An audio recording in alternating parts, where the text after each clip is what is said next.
Masih di dalam tema bulanan yang sama, pertumbuhan rohani melalui proses memuridkan dan dimuridkan. Tahukah bahwa tanda sebuah pertumbuhan adalah iman kita makin hari makin teguh, makin dewasa, makin kuat. Dan pertumbuhan rohani didapat ketika kita ini melalui fase dimuridkan dan dimuridkan dan memuridkan. Kita diajar, tapi juga akhirnya finally kita mengajar orang lain. Sama seperti Tuhan Yesus memberikan perintah kepada murid-muridnya. Coba kita lihat terlebih dahulu Matius pasal yang ke-28.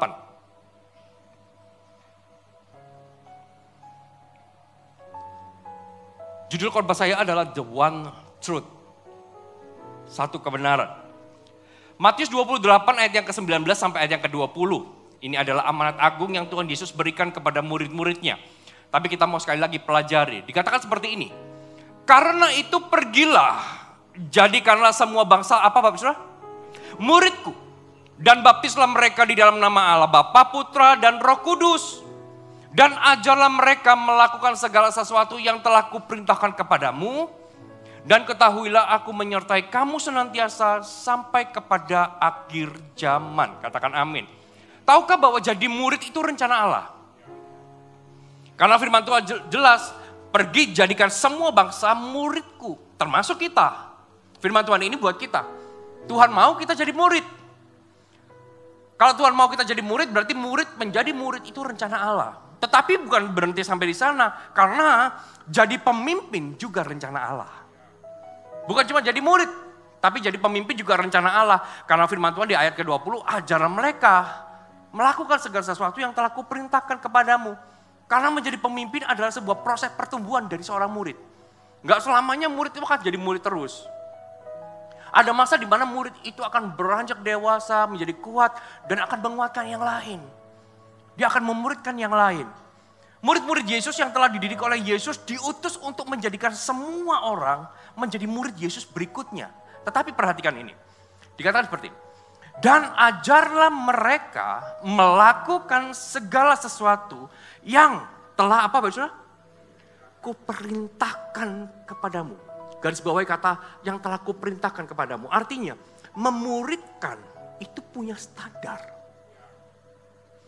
Tuhan gak cuma sekedar ayo kamu jadi murid ya, ayo jadi murid ya. Enggak. Tapi Tuhan punya standar kualitas. Makanya dia berpesan kepada 12 murid, kepada murid-muridnya. 12 sih ya, yang Yudas gugur tapi diganti. Satu lagi gitu.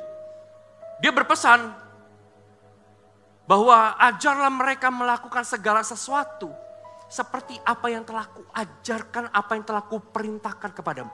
Gak boleh meleset, gak boleh melenceng. Ajaran Tuhan itu gak boleh meleset. Firman Allah itu gak boleh di-korting Mbak Usa. Firman Tuhan itu gak boleh dimodifikasi. Firman Tuhan hari ini sudah final. Nggak bisa ditambahkan. Makanya ada standar. Ajar mereka melakukan segala sesuatu yang telah kuperintahkan kepadamu. Kita hanya boleh melakukan sama seperti apa yang diajarkan oleh Tuhan Yesus. Ada sebuah standar yang Tuhan taruh buat kita di dalam menjadi Kristen yang bertumbuh. Jadi Kristen ada standarnya. Nggak cuma asal, apa agamanya? Kristen. Gak bisa Bapak Saudara. Kristen itu ada standarnya. Gak cuma agama. Saya baru bercanda dengan beberapa teman-teman tadi di ruang green room gitu ya. Ada sebuah cerita menarik lucu gitu ya. Udah saya ceritakan beberapa kali dan ketika saya mengingatnya ini juga buat pesan buat saya. Suatu kali ada seorang pendeta. Dan satu lagi supir bus. Dan mereka berdua ini dipanggil Tuhan di hari yang sama.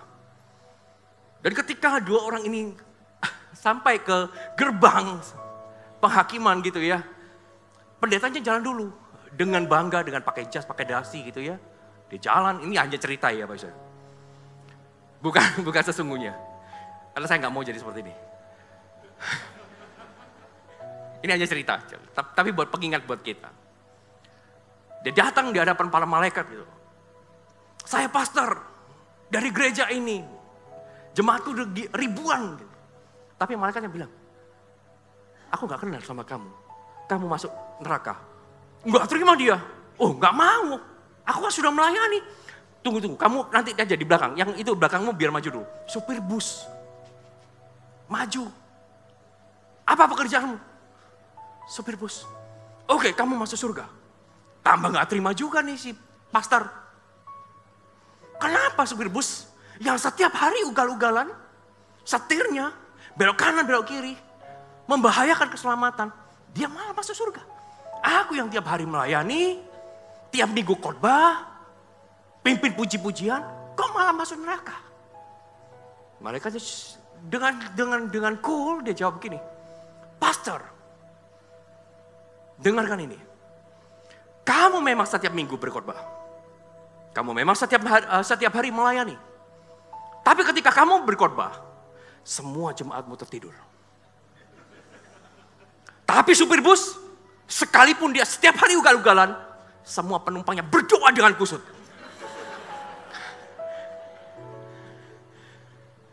Berdoa dengan kusut. Itulah yang membuat supir bus akhirnya. Kenapa? Karena membawa orang kepada Tuhan. Karena ugal-ugalan semua pesertanya berdoa, Tuhan, help me gitu ya. Tapi ketika Anda berkhotbah, semua jemaatnya tidur. Anda nggak membawa jemaat untuk dekat kepada Tuhan. Kekristenan juga kayak gitu. Semakin hari harus semakin dekat sama Tuhan. Nggak semakin jauh sama Tuhan. Kalau ada standar maka kita nggak boleh menambahi. Nggak boleh mengurangi, memodifikasi, memberikan variasi apalagi. Apapun keadaannya.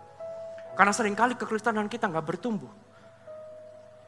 Karena kita memodifikasi firman Tuhan buat kita. Sesuai dengan zaman dan keinginan kita. Sesuai dengan pengertian kita. Firman Tuhan gak bisa ditambahin. Ini sudah final. Katakan amin. Dan jika berbicara tentang standar firman, maka kita mau belajar memahami sesuatu sehingga iman kita semakin lama makin dewasa dan makin kuat. Coba kita buka Galatia pasal yang pertama. Galatia pasal pertama ayat yang ke-6 sampai ayat yang ke-10. Ya sudah menemukan, katakan puji Tuhan. Judulnya adalah hanya satu Injil. Katakan satu Injil. Kalau satu Injil berarti gak ada Injil lain. Amin. Dikatakan seperti ini. Aku heran mengapa kamu begitu lekas berbalik daripada Dia. Yang oleh karena kasih karunia Kristus telah memanggil kamu dan mengikuti suatu Injil lain. Katakan Injil lain. Yang sebenarnya bukan Injil. Hanya ada orang yang mengacaukan kamu dan yang bermaksud untuk memutarbalikkan Injil Kristus. Tetapi sekalipun kami atau seorang malaikat dari surga yang telah memberitakan kepada kamu suatu Injil yang berbeda dengan Injil yang telah kami beritakan kepadamu, terkutuklah dia. Seperti yang telah kami katakan dahulu. Lihat, firman Tuhan itu dulu, sekarang, sampai selama-lamanya takkan pernah berubah. Sekarang kukatakan sekali lagi. Jika ada orang yang memberitakan kepadamu suatu Injil yang berbeda, perhatikan, dengan apa yang telah kamu terima, terkutuklah dia. Jadi bagaimana sekarang? Adakah ku cari kesukaan manusia atau kesukaan Allah? Adakah ku coba berkenan kepada manusia? Sekiranya aku masih mau mencoba berkenan kepada manusia, maka aku bukanlah hamba Kristus. Katakan amin. Kalau kita lihat situasi di dalam surat Paulus di Galatia, kepada jemaat di Galatia, kita bisa melihat bahwa Paulus ini sedang gundah, resah sekali. Ada hal yang terbaca seperti kemarahan ilahi di dalam suratnya. Serta ada hal penting yang perlu segera ditangani oleh Paulus kepada jemaat-jemaat di Galatia. Ada bahaya yang sedang menanti pertumbuhan jemaat pada waktu itu. Jemaat yang diharapkan bisa mengalami pertumbuhan rohani, tapi justru masuk di dalam ajaran yang salah atau Injil lain. Padahal jelas ketika Paulus berada di dalam Galatia pertama gitu ya, dia mulai mengajar 1 tahun Paulus ada di sana, lalu Paulus pergi, dan ketika Paulus kembali, orang jemaat Galatia sudah berubah. Sudah berubah. Dikatakan segini ayat 6, coba kita lihat. Aku heran bahwa kamu begitu lekas berbalik daripada Dia. Dikatakan Paulus heran, kata heran di sini bukan amazed. Bukan, wah keren, no. Tapi kata heran dari kata taumaso yang artinya Aku gak habis pikir. Yang lahir dari sebuah kekecewaan. Dan saya menyadari ketika saya baca ayat 6 ini, aku heran bahwa kamu begitu lekas berbalik daripada dia. Kalau kita yang heran, wajar. Tapi ini Paulus yang heran. Kita harus tahu latar belakang Paulus. Ini orang pintar sekali. Ini orang Farisi tulen. Ini ya ahli Taurat. Seorang yang terpandang, terpelajar, seorang yang mengalami Yesus secara pribadi. Tapi ketika dia mengalami Yesus, dia berkata bahwa apa yang dulu kuanggap keuntungan, tapi kuanggap rugi ketika aku kenal Yesus. Ini orang yang sudah punya semuanya. Dia terima sesuatu dari Tuhan Yesus, diajarkan. Dan ketika jemaat sudah bertumbuh, ditinggal sebentar langsung berubah. 1 tahun. Langsung dikatakan, aku heran bahwa kamu begitu lekas berbalik daripada dia. Yang oleh kasih karunia Kristus telah memanggil kamu dan mengikuti suatu Injil yang lain. Paulus gak habis pikir kenapa ada orang-orang yang begitu berubahnya dengan cepat. Hari ini kita pulang percaya gitu ya. Dengan iman yang berapi-api, pulang lihat TikTok jadi gak percaya. Begitu lekasnya berubah. Sama. Galatia juga. Pulang berapi-api, pulang lihat Facebook, lihat TikTok. Jadi gak percaya lagi. Tapi saya berdoa di tempat ini gak ada orang yang gak percaya dengan Injil. Semua jemaat percaya. Karena jemaat Galatia juga ngalami. Dia ngalami. Cepat sekali berbalik dari ajaran Tuhan yang sesungguhnya laku ikut Injil yang lain. Keheranan Paulus ini berhubungan dengan apa? Dengan kok gampang ambil keputusan untuk percaya segala sesuatu yang dilihat, didengar. Padahal udah pernah diajarin. Padahal ada di sini. Cuman karena gak pernah baca, maunya dengar. Cepat sekali berubah. Dikatakan Injil lain, lihat. Kita harus waspada. Dikatakan Injil lain bukan sekedar disebut ajaran palsu. Kalau ini ajaran palsu jelas, asli dan palsu beda jauh. Tapi kalau Injil lain ada kata gospel. Ini serupa tapi tak sama. Serupa. Mungkin dibalik-balik. Serupa. Tapi bobotnya, nilainya beda. Injil asli dengan Injil lain beda bobotnya. Sekalipun tampak sama, tampak baik maksudnya. Coba kita buka terlebih dahulu, tampilkan aja di depan Roma 1 ayat yang ke-16. Dengan cepat nanti kita akan kembali ke Galatia. Roma pasal yang pertama ayat ke-16 dikatakan seperti ini. Ini Paulus juga yang tulis. Sebab aku mempunyai keyakinan yang kokoh di dalam Injil. Karena Injil adalah apa? Kekuatan Allah yang menyelamatkan setiap orang yang percaya. Paulus tidak mengatakan bahwa Injil itu memiliki kekuatan Allah. Paulus nggak bilang bahwa Injil itu bisa menghasilkan dunamos atau kekuatan Allah. Atau Paulus juga nggak tulis bahwa Injil itu bisa menunjukkan kuasa Allah yang ada di dalamnya. Tapi dikatakan bahwa Injil adalah kekuatan Allah. Injil adalah kekuatan Allah, itu adalah kuasa Allah. Itu kata kerja. Kalau bobotnya beda dikit, nilainya beda dikit, kuasanya nggak ada. Kenapa orang nggak berubah? Karena apa yang didengar sudah terbolak-balik. Sudah terbolak-balik. Bobotnya berubah aja. Sudah bukan lagi kuasa Allah. Gak ada kuasanya. Malah ayat 7 dikatakan, yang sebenarnya bukan Injil. Itu hanya seperti nampak. Tapi karena kita ingin mendengarnya, itu jadi Injil buat kita. Karena kita mau mendengar yang begituan, karena itu jadi, oleh sebab itu yang diberitakan itu jadi Injil. Injil lain, kalau Injil sejati, Injil Yesus Kristus, adalah kuasa Allah, maka Injil lain gak ada kuasa, justru akan membawa kekacauan dan perpecahan di dalam. Itu jadi dikatakan yang sebenarnya bukan Injil. Hanya ada orang yang mengacaukan kamu. Lihat, hidup kita jadi orang Kristen, jangan ditaruh di orang lain. Kok mau hidup kita dikacaukan? Orang beritakan apa, kita terpengaruh. Kenapa? Karena di luar sana media sosial udah apa sih namanya tadi? Progresif lah. Gak tahu saya juga sih. Progresif itu maju. Tapi kalau nggak membuat kita taat dan melakukan seperti apa yang Tuhan katakan, berarti bukan progresif. Itu degradasi. Degradasi. Yang sebenarnya bukan Injil, hanya ada orang yang mengacaukan kamu. Dan yang bermaksud untuk memutarbalikkan Injil Kristus. Kita harus sadar bahwa firman Tuhan yang dikurangi atau bahkan dimodifikasi, bukanlah firman Tuhan. Bukan yang asli. Karena yang asli gak bisa ditambahin. Gak boleh ditambahin, gak boleh juga dikurangin. Gak boleh juga kita baca, menurut aku, perasaanku sih berkata seperti ini. Injil main perasaan. Gak bisa Bapak Saudara. Gak cuma bisa bicara pengalaman. Saya ini juga ambil sekolah Alkitab. Saya diajarkan begini sama profesor saya. Menurut kamu, apa yang Yesus lakukan itu seperti apa?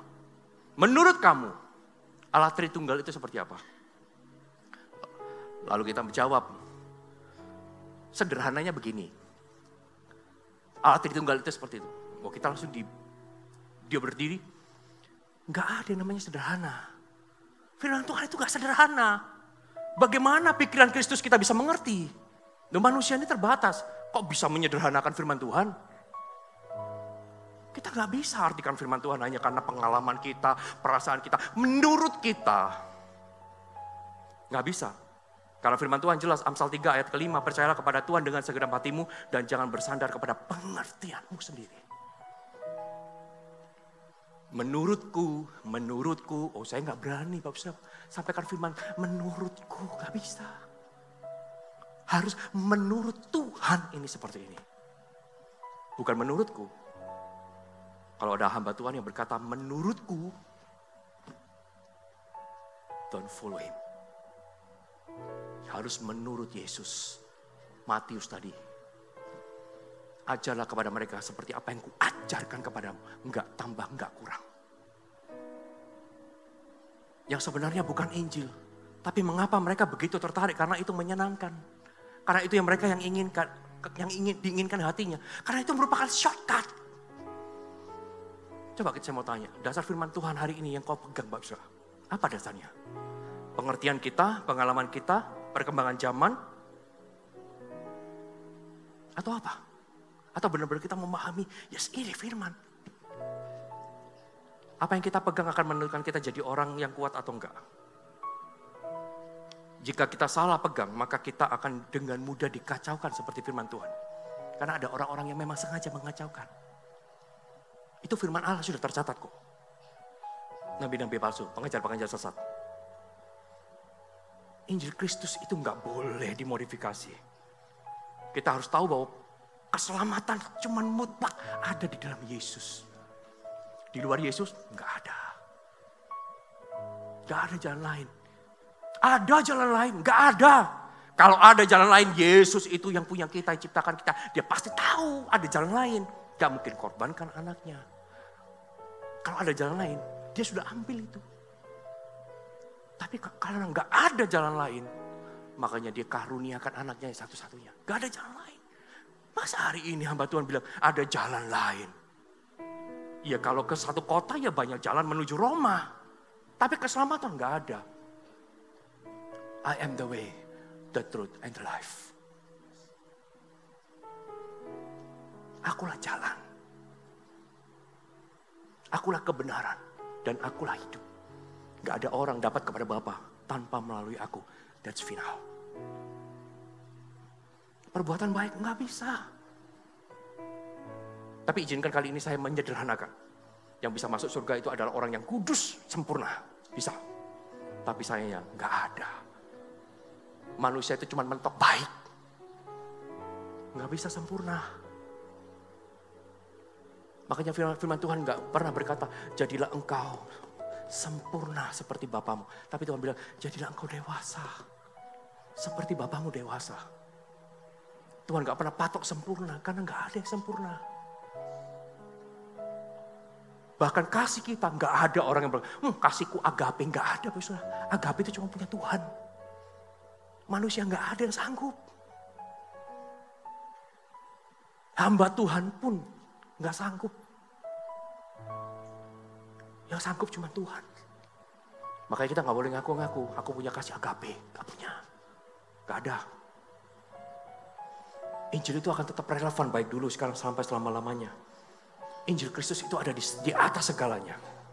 Ada di atas segalanya. Keselamatan cuma dalam Yesus. Melalui karya salib. Gak ada jalan lain.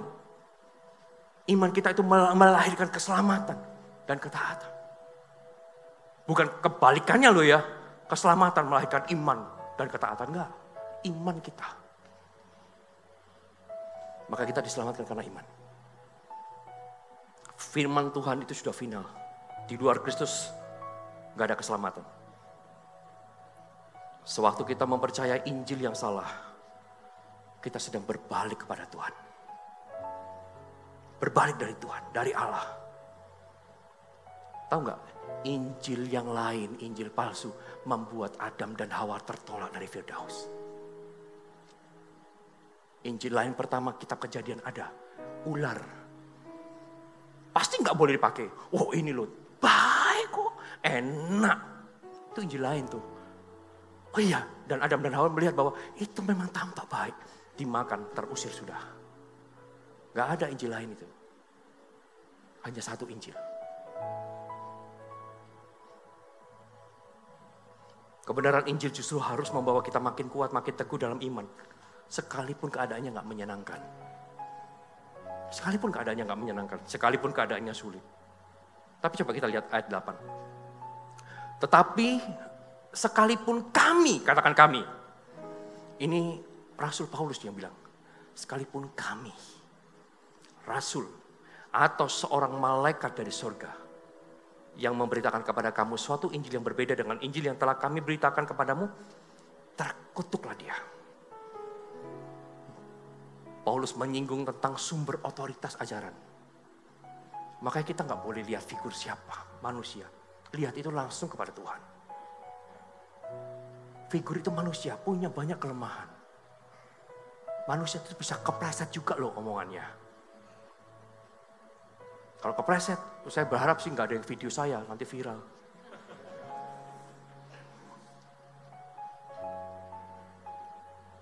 Tapi sekalipun kami atau seorang malaikat di surga yang memberitakan kepada kamu suatu Injil yang berbeda dengan Injil yang telah kami beritakan, terkutuklah dia.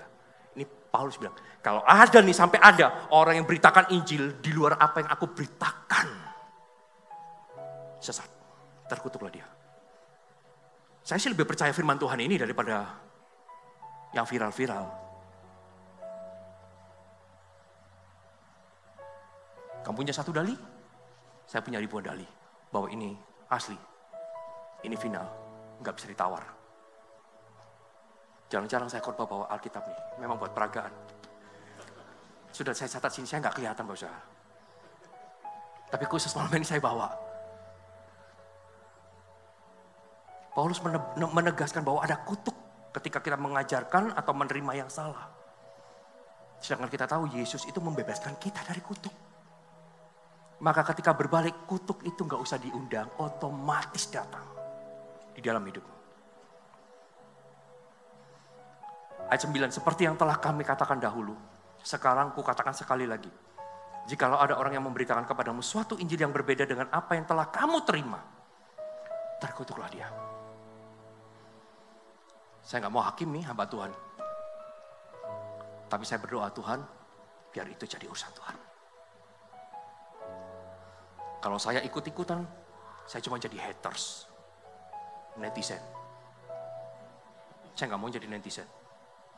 Saya cuma berdoa Tuhan, biar Tuhan yang beracara. Apalagi sampai bilang, Alkitab ini sudah gak relevan. Ini ditulis zaman berapa? Sekarang sesat sekali.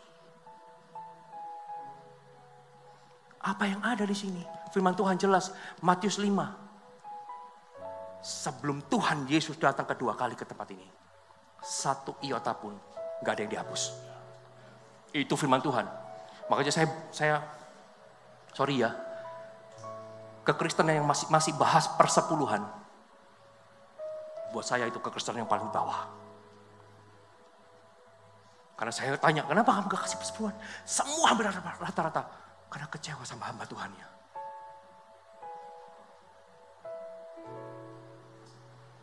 Persepuluhan hari ini masih dibahas. Saya gak bahas persepuluhan, kenapa? Karena buat saya persepuluhan itu bukan lagi kewajiban. Tapi saya sudah enjoy melakukan sebelum saya jadi hamba Tuhan. Saya sudah lakukan. Sampai hari ini, sekalipun pastor GMS gak menerima persepuluhan, kami memberi. Kami memberi persepuluhan. Apa wajib? Enggak wajib. Pastor Philip gak pernah tanyain, kamu persepuluhan gak? Enggak wajib. Pastor Philip gak usah suruh, saya kasih sendiri. Kenapa? Karena I love it. Aku suka memberi.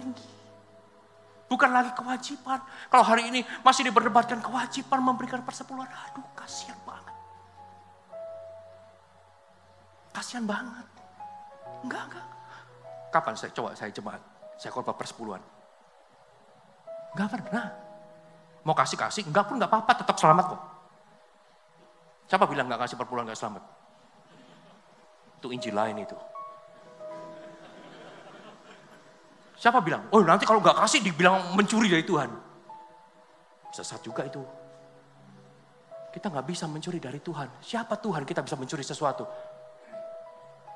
Semua yang ada di dalam hidup kita itu dari Tuhan. Gimana kita bisa mencuri dari Tuhan? Gak ada. Maka saya berdoa hari ini jangan ada yang bahas persepuluhan. Iya, aku percaya. Keluar di TikTok. Oh iya, nggak wajib beli persepuluhan. Nggak wajib. Saya nggak mau pasang wajib atau tidak. Tapi tergantung hatimu. Kalau mau kasih aja. Kalau bisa tanya, Bapak kasih? Saya kasih. Semua full timer. Kasih. Loh, kita hamba Tuhannya lo kasih. Gak terima lagi.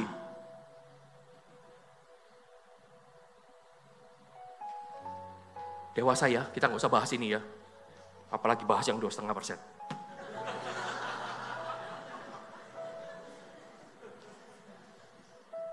Jangan. Kita cuma fokus satu. Pemuridan. Sekalipun para rasul atau malaikat yang beritakan ajaran. Kalau ajaran itu melenceng, itu Injil lain. Jangan ikuti. Itu sesat. Yang dipentingkan adalah konsep. Apanya? Bukan pemberita, bukan siapa. Apa yang disampaikan itu lebih penting daripada ini yang nyampaikan. Siapa yang nyampaikan? Jangan hanya ikuti figur atau ajaran yang tujuan pemberitaannya hanya untuk mencari kesukaan manusia. Kesukaan diri sendiri. Cari itu kesukaan Allah. Itu tujuannya. Kita mesti lihat hidupnya. Hamba Tuhan, pemberita itu harus fokus kepada Tuhan. Bukan fokus kepada diri sendiri. Fokusnya Tuhan. Maka saya bersyukur. Di GMS. Saya bersyukur jadi hamba Tuhan di sini. Karena aku murni hatinya. Mengasihi jemaat. Gak pakai embel-embel uang. Belajar mencukupkan. Paulus itu coba jelaskan hal yang terjadi supaya jemaat ini gak salah menilai hamba yang disebut hamba Kristus dan hanyut pada pengajaran yang lain. Karena hamba Kristus yang asli sesungguhnya pasti selalu beritakan apa yang sesuai. Enggak ditambahin, enggak dikurangin. Dikatakan rasul ataupun malaikat sekalipun kita melihat karunia, pelayanan, perbuatan baik. Jika itu fokusnya bukan ke Tuhan, don't follow him. Fokusnya harus ke Tuhan. Kalau dalam konteks sehari-hari ini, kalaupun ada orang yang bisa membangkitkan orang mati, tapi yang diberitakan Injilnya Injil lain, jangan ikuti. Kalaupun dia bisa lakukan mujizat, dia penulis buku mungkin public figure, jutaan follower, tapi kalau yang diberitakan bukan ini, jangan ikuti. Saya punya TikTok, Bapak Saudara. Saya juga punya. Saya juga lihat update gitu. Saya yang punya TikTok, follow me.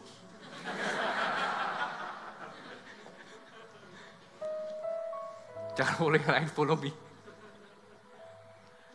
Karena ajaran saya enggak yang aneh-aneh, Bapak Saudara. Saya ketika itu, saya skip aja, enggak mau dengar yang begituan. Enggak membangun. Ketika dengar kayak gituan, ada kayak kemarahan ilahi di sini. Kalaupun boleh nih, saking gak boleh Tuhan, aku mau turunkan hujan api.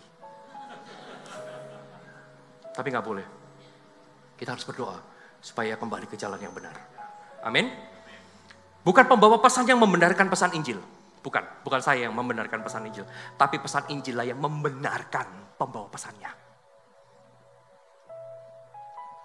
Injil yang dikhotbahkan oleh Paulus adalah satu-satunya Injil.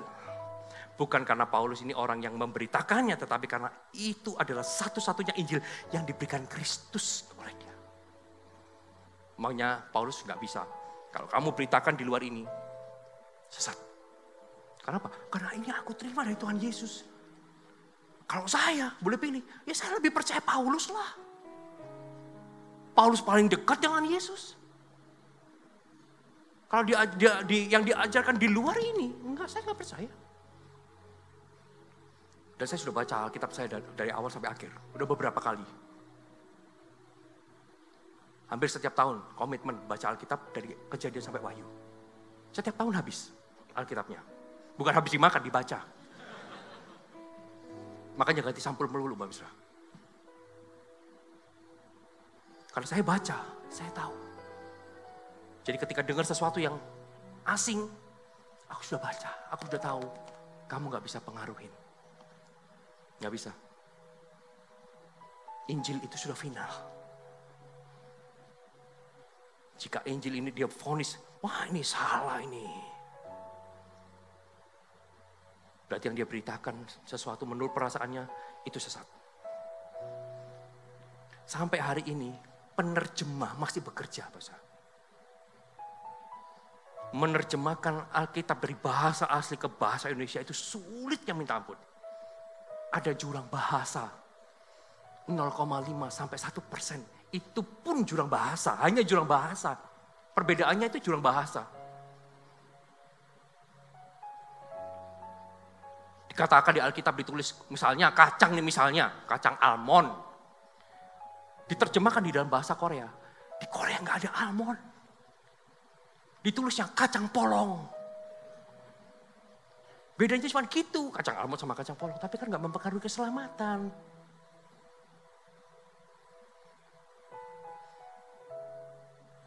Diterjemahkan di bahasa yang lain. Gak ada kacangnya, ya udah ditulis. Beda cuma kacang doang. Tapi itu pun kita, para orang-orang yang menerjemahkan masih bekerja. Cari yang hampir. Kalau bisa jurang bahasanya semakin tipis. Gak usah jauh-jauh, Bapak bisa baca aja King James versi. Saya banyak gak tahu ini kalimat apa, karena udah gak ada, gak dipakai. Kata-katanya udah gak dipakai, udah kuno banget itu. Diganti modern King James, New King James, ya tetap ada yang kuno. Gak bisa.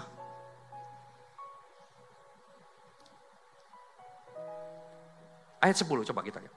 Jadi bagaimana sekarang? Adakah aku cari kesukaan manusia atau kesukaan Allah? Adakah aku coba berkenan kepada manusia? Sekiranya aku masih mencoba berkenan kepada manusia, maka aku bukanlah apa? Hamba Kristus. Hamba Kristus itu cuma menyenangkan Tuhan. Enggak menyenangkan manusia. Setiap hari kita dihadapkan dengan sebuah pilihan. Kita mau hidup untuk siapa? Bangun tidur, Anda mau hidup untuk siapa? Untuk diri sendiri, untuk manusia, atau untuk Tuhan? Karena ajaran yang benar, firman Tuhan ini, fokusnya cuma satu, berpusat kepada Tuhan. Theosentris. Fokusnya menyenangkan Tuhan, bukan menyenangkan manusia. Fokusnya mendekatkan orang kepada Allah, bukan kepada yang lain. Fokusnya itu memuliakan Tuhan, bukan diri sendiri. Fokusnya itu. Kita nggak boleh pakai alasan toleransi untuk korting Injil. Karena toleransi yang potong Injil namanya kompromi.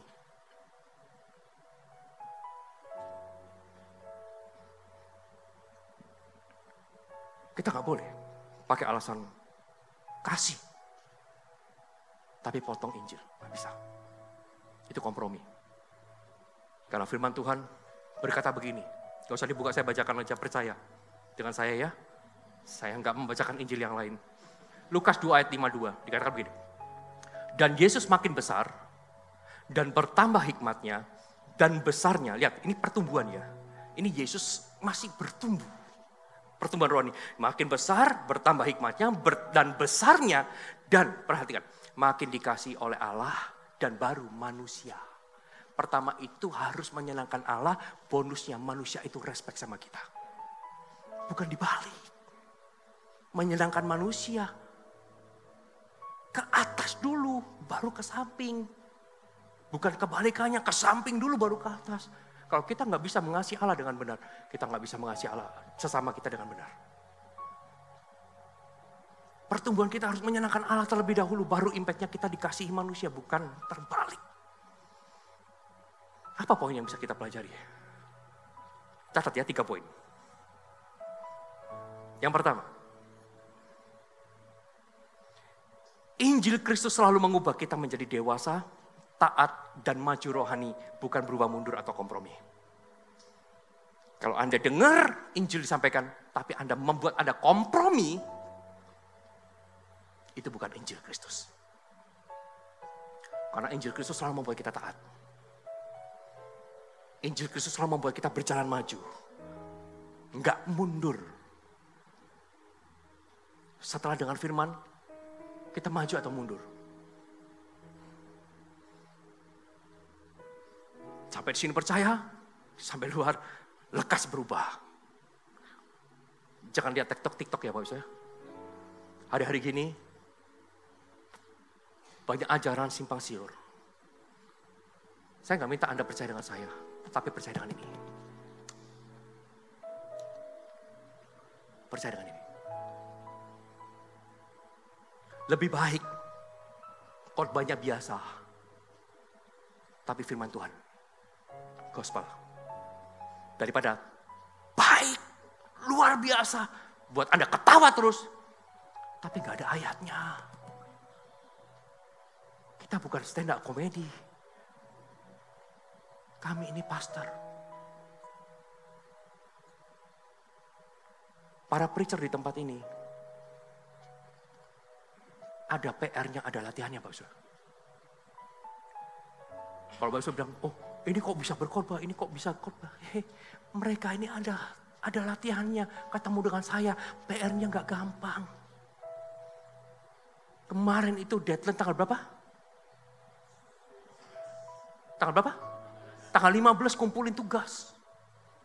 Saya dosennya. Gitu pun masih banyak yang telat. Tapi yang telat, kita hukum. Pokoknya nanti pertemuan, kita ada preachers, bawa makanan yang telat. Kita latih. Supaya apa? Supaya diberitakan gak sesat. Makanya jemaat, mereka ini belajar. The preacher-preacher yang ada di tempat ini, khususnya yang dari dalam, mereka ini belajar. Kita ajarin, sebelum dikhotbahkan, kasih ke saya review dulu. Kalau ada yang salah, saya betulin. Tapi puji Tuhan 100% gak ada yang salah. Makanya kalau, khotbahnya kok begitu aja. Yang begitu aja Anda belum berubah kok. Kok mau minta yang baru? Yang begitu aja belum berubah. Kok mau nuntut yang baru? Nggak bisa. Makanya Injil Kristus selalu mengubah kita jadi dewasa, taat, maju rohani, bukan berubah mundur atau kompromi. Amin. Yang kedua, yang dipentingkan adalah konsep apa, bukan pemberita siapa. Makanya kita harus kejar kebenaran, bukan keinginan. Apologetik itu pembelaan iman Kristen berdasarkan firman Tuhan dan Alkitab kita ini. Kita nggak boleh jadi serupa dengan dunia dengan dalih kasih atau toleransi. Karena yang namanya toleransi, courting firman namanya kompromi. Dan kompromi bukan apologetik tapi apokalips. Tahu? Bukan apologetik tapi apokalips. Bukan pembelaan Kristen tapi itu kiamat. Kalau engkau courting firman itu kiamat buat hidupmu, Bapak Saudara. Itu bukan pembelaan iman Kristen. Seolah-olah berdiri, aku ini Kristen. Tapi ketika engkau courting firman Allah, gak percaya firman Allah. And you and me and. Amin. Yang ketiga. Ini. Injil yang benar berpusat kepada Allah, menyenangkan Allah, mendekatkan orang kepada Allah, dan memuliakan Allah. Tampilkan 1, 2, 3, biar bisa langsung difoto. Enggak satu-satu. Nah, agak lama sedikit. Masih berusaha foto dan berusaha catat.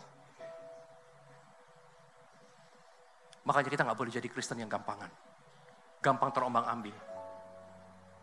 Makanya firman Tuhan jelas, ini ayat terakhir saya. Setelah itu saya selesai.